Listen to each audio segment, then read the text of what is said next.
جب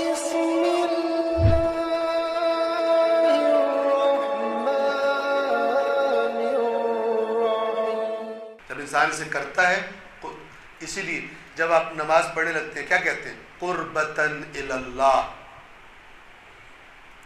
جب آپ روزہ رکھتے ہیں کیا کہتے ہیں؟ قربتاً اللہ. حتیٰ کہ جب آپ زیارت پہ جاتے ہیں کیا کہتے ہیں؟ قربتاً اللہ. جب نماز زیارت پڑھنے لگتے ہیں اللہ کا قرب حاصل کرنے کے لیے. یہ جس کی زیارت پر آیا ہوں یہ وسیلہ ہے، مقصد اور ہدف اصلی اللہ کی ذات ہے. اور اگر کوئی مکس کر دے تو یہ شرک ہو جائے گا.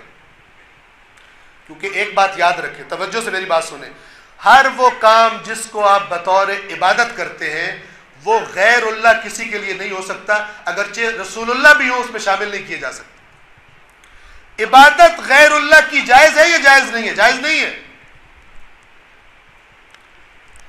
میں نے اسی کراچی میں ایک محفل میں یہ سوال کیا، اسی لیے میں نے خود ہی جواب دے دیا. میں نے ایک محفل میں سوال کیا، ایک صاحب کہتے ہیں اللہ کے بعد اہل بیت کی عبادت جائز ہے.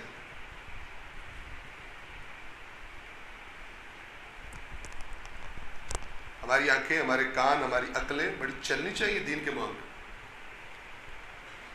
کلمہ ہمارا کیا ہے؟ لا الہ الا اللہ، اللہ کے سوا کوئی معبود نہیں، یعنی لائق عبادت کوئی نہیں. بعض اوقات بعض افراد ممبروں سے اس قسم کی باتیں کر دیتے ہیں. ہمیں پتہ ہونا چاہیے، اور ہمیں پتہ چل ہی نہیں سکتا جب تک ہم جو ہمیں اللہ، رسول اور ہمارے ائمہ نے ریکمینڈ کیا ہے، ہم اس وقت جب تک ہم ان کی بات کو فالو نہ کریں ہمارے اندر یہ صلاحیت پیدا ہو ہی نہیں سکتی. ورنہ اہل بیت کی محبت کے نام پہ جو بولا جائے قابل قبول ہوتا ہے.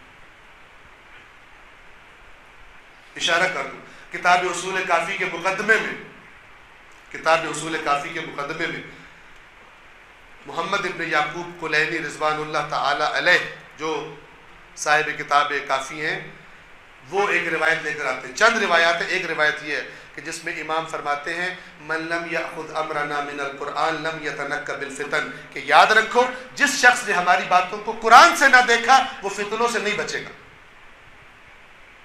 ہماری باتیں سمجھ رہا ہوگا لیکن اگر قرآن سے اٹیچ نہیں بچے گا فتنوں سے. انہوں نے قیامت کے دن ان کو نہیں کہہ سکتے ہم نے جو کیا آپ کی محبت میں کیا، تو ہم محبت ویسے کرتے جیسے ہم نے کہا تھا، نہ کہ محبت کے اپنے طریقے اپنا لیتے.